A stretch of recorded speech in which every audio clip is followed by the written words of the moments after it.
ہماری جو مین سٹوری ہے ناظرین بجٹ سے متعلق ہے، اور بنیادی مسئلہ پاکستان کے اندر سادہ الفاظ میں یہ ہے کہ ہم جو چیزیں گھر میں بناتے ہیں وہ ہم بہت کم مقدار میں بناتے ہیں. ایکسپورٹس ہماری بہت کم ہے، مسلسل ان کے اندر آپ کو اضافہ ہوتا ہوا نظر نہیں آتا. اور آج کل جو اعداد و شمار ہمارے سامنے ہے اس میں تو آپ کو کمی نظر آتی ہے.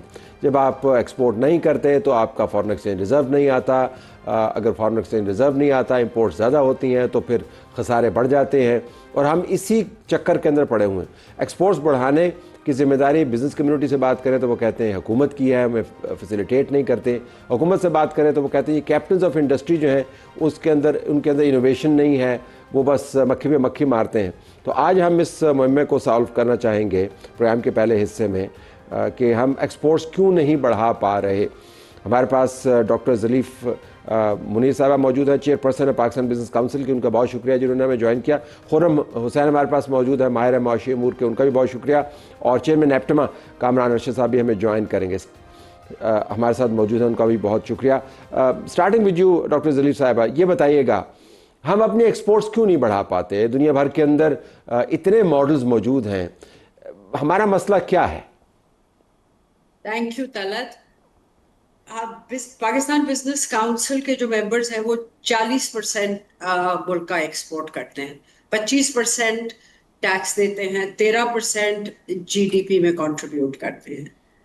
بزنس کو پریڈکٹیبلٹی چاہیے ہوتی ہے، اور بزنس جو ہے ڈاکیومنٹڈ بزنس، وہ اکانومی کی انڈاکیومنٹڈ سیکٹر کو کب تک لے کے چلے، یہ ایک بنیادی مسئلہ ہے.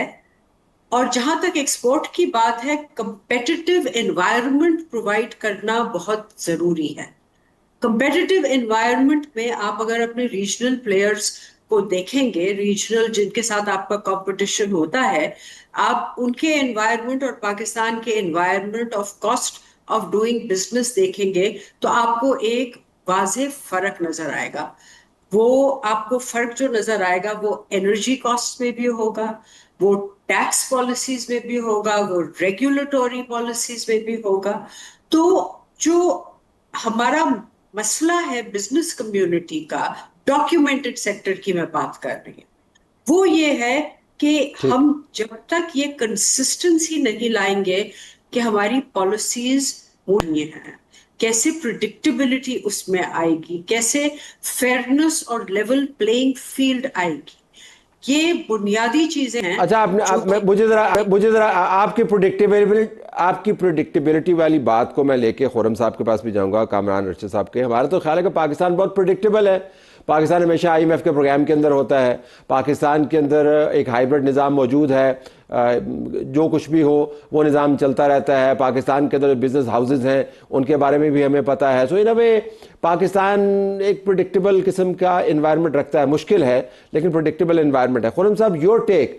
ایکسپورٹس کے ساتھ مسئلہ یہی ہے کہ ہم غیر یقینی کی صورتحال میں مبتلا رہتے ہیں، اور کاسٹ آف ڈوئنگ بزنس بہت زیادہ ہے، یا کچھ اور معاملہ ہے؟ طلعت، آپ اگر پچھلے 40 سال میں آپ دیکھیں کہ پاکستان کی ایکسپورٹ پروفائل کیا رہی ہے، تو ایک چیز آپ کو ہٹ کرے گی کہ 40 سال پہلے بھی ہماری وہی پروڈکٹس تھے تقریباً، یعنی کہ ٹیکسٹائلز. اب ٹیکسٹائل ویلیو چین کے اندر شاید کچھ چینجز آ گئے ہوں، لیکن تب بھی زیادہ تر ہمارے ایکسپورٹ پروڈکٹس ٹیکسٹائل بیسڈ تھے، ابھی بھی ہیں. اور تب بھی ہماری ایکسپورٹ مارکیٹس وہی تھیں، U S A and Europe. آج کل بھی وہی ہیں. اب تھوڑی سی مڈل ایسٹ میں گروتھ آ گئی ہے، دیٹس اٹ. تو یہ کیسے ہو سکتا ہے کہ 40 سال سے ہم لوگ ایک ہی پروڈکٹ ایک ہی مارکیٹ میں بیچ کے اپنی ایکسپورٹ سیکٹر کو گرو کرنا چاہ رہے ہیں، اور وہاں سے آگے کیوں نہیں ہم لوگ نکل سکے؟ آئی تھنک یہاں پہ حد سے زیادہ ایک پریڈکٹیبلٹی یہ بھی ہے کہ ہماری جو بزنس کمیونٹی ہے، they lack innovation, they lack the appetite for risk taking, they lack any approach for identifying new markets, new products, new opportunities. In short, they don't know how to really run a business. وہ ایک ادارہ انہوں نے 40 سال پہلے جو کھڑا کر دیا تھا، اسی کو چلائے چلے جا رہے ہیں. اور جب اس میں کوئی مسئلے آتے ہیں ان کو، تو وہ گورنمنٹ کے پاس جا کے روتے ہیں کہ یار ہماری انرجی کاسٹ بہت ہائی ہو گئی ہے تو اس کو کم کرو، ٹیکسز بہت ہائی ہو گئے ہیں. کچھ رونا اس میں جائز ہوتا ہے، اس بات میں کوئی شک نہیں ہے. لیکن کچھ ذمہ داری تو پھر بزنس کمیونٹی کے اوپر بھی آتی ہے نا، کہ اگر ایک ایریا میں آپ سے بزنس نہیں چلائی جا رہی تو آپ اس میں سے نکلیں اور دوسرے ایریا میں چلے جائیں. Why have we not seen business جو groups مقصد able to ہے انٹرپرینورشپ کا وہ یہی ہے کہ آپ نئے exactly راستے نکالیں اور دنیا کے نئے انداز کو اپنائیں، نئی ٹیکنالوجی کو اپنائیں. اور آپ نے رسک ٹیکنگ کا ذکر کیا، یہ بڑا اہم ہے. یہاں پہ ہم رسک کو زیرو پہ لانا چاہتے ہیں اور پھر کام کرنا چاہتے ہیں. Let me ask Kamran Arshad صاحب. سو بنیادی بات کامران صاحب یہ کہ انوائرمنٹ تو وہی ہے جو ہے، لیکن کچھ خود ہی بندہ تدبیر کر لیتا ہے. ساری دنیا اسی انوائرمنٹ کے اندر کام کر رہی ہے. سری لنکا بینکرپٹ ہو کے پھر باؤنس بیک کر گیا. بنگلہ دیش کے اندر آپ دیکھیں کتنا بڑا بحران آیا، انہوں نے اپنی تاریخ کو ری رائٹ کر دیا، لیکن اس کے باوجود اپنے پاؤں پہ کھڑے ہو گئے. So there is something more fundamental to this problem then simply saying کہ حکومت جو ہے وہ ایک انیبلنگ انوائرمنٹ نہیں ہمیں مہیا کرتی. جی طلعت صاحب تھینک یو. پہلی تو بات یہ ہے سر کہ ہمیں تھوڑا سا نا ریئلسٹک ہونا ہے، اینڈ پھر بات پاکستان کے انٹرپرنورز کی یا اسکل سیٹ کی آ جاتی ہے تو میں تھوڑا سا آپ کو یہ واضح کرتا جاؤں کہ کمپیئرڈ پچھلے ہم زیادہ پیچھے نہیں جاتے یا 76 سال کا رونا نہیں روتے. پہلے تو ہمارے یہاں سر کوئی انڈسٹریل پالیسی نہیں ہے، کوئی 5 ایئر 10 ایئر انڈسٹریل پالیسی سب سے پہلا تو فلا ہوا ہے. لاسٹ ٹائم ہماری کوئی 10 ایئر انڈسٹریل پالیسی تھی تو وہ فیلڈ مارشل ایوب خان صاحب کے ٹائم میں تھی. تب جو آپ کے پروگرام میں کسی نے کہا کہ ساؤتھ کوریا ملیشیا والے ہمارے بلو پرنٹس لے کے کدھر سے کدھر چلے گئے اور ہم کہاں کے کہاں رہ گئے. پہلا تو بنیادی پرابلم یہ ہے سر، یہ لیک آف انٹرپرینورشپ نہیں ہے، یہ لیک آف کلیئر کنسائز، جس طرح پہلی اسپیکر نے کہا آپ کی شو پہ، ہمارے پاس کوئی انڈسٹریل پالیسی نہیں ہے. نمبر 2 سر، ٹیکسٹائل اچھی ہے یا بری ہے؟ ایک حقیقت یہ ہے کہ پچھلے سال جو ٹیکسٹائل کی ٹوٹل اجتماعی ایکسپورٹ تھی وہ 17.88 بلین تھی. اس سال صرف ایک ٹیکسٹائل انڈسٹری ہے جو پروجیکٹڈ پورے سال کے 18.2 بلین ڈالر کے ایکسپورٹ پہ جائے گی یا same as last year maintain کرے گی. باقی آپ کی ساری ایکسپورٹ اورینٹڈ انڈسٹریز کی ایکسپورٹ نیچے ہے.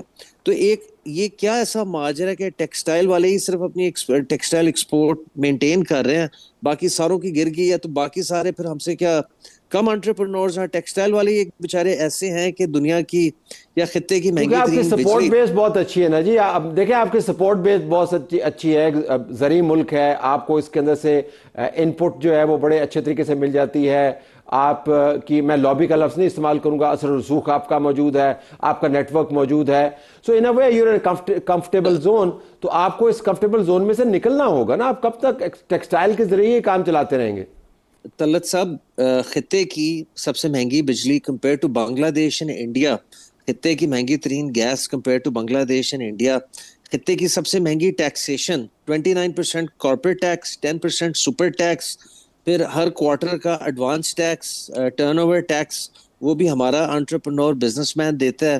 پھر اس کے علاوہ ای او بی آئی، سوشل سیکیورٹی، پھر اس کے علاوہ کوئی 10 اور قسم کی فیسیں وہ ہم دیتے ہیں. پھر اس کے اوپر کیپٹو لیوی ہم پہ لگتی ہے، پھر گیس ہم سے چھین لی جاتی ہے. اس سارے کے باوجود اگر آپ کا بزنس آپ مین کیوں اس کرتے وقت ہیں کام کر بزنس؟ پھر نہ کریں. یہ تو آپ تو اس طرح بتا رہے ہیں کہ جس طرح میرا مطلب ہے کہ پھر آپ نہ کریں بزنس، نہ کریں، حالات اتنے خراب ہیں تو اسی لیے تو سر 150 سے زائد ملیں پچھلے 3 سال کے اندر بند ہو چکی ہیں. 500 سے زیادہ 600 سے زیادہ جننگ فیکٹریاں بند ہو چکی ہیں. آپ کی اس کا جو اثر ہے وہ کپاس کی فصل پہ آ رہا ہے. 13 سال پہلے آپ نے 14.3 ملین بیلز اگائی تھی، اب آپ 5.5 ملین بیل پہ آ گئے ہیں، جسے آپ وائٹ گولڈ کہتے ہیں. اس کو آپ ختم کر کے آپ وائٹ پوائزن جسے گنا کہتے ہیں آپ اس کو ترجیح دے رہے ہیں. تو سر یہ اس کا نا ایک بڑا ڈیوسٹیٹنگ افیکٹ ہے آپ کی پوری اکانومی پہ. ٹھیک ہے.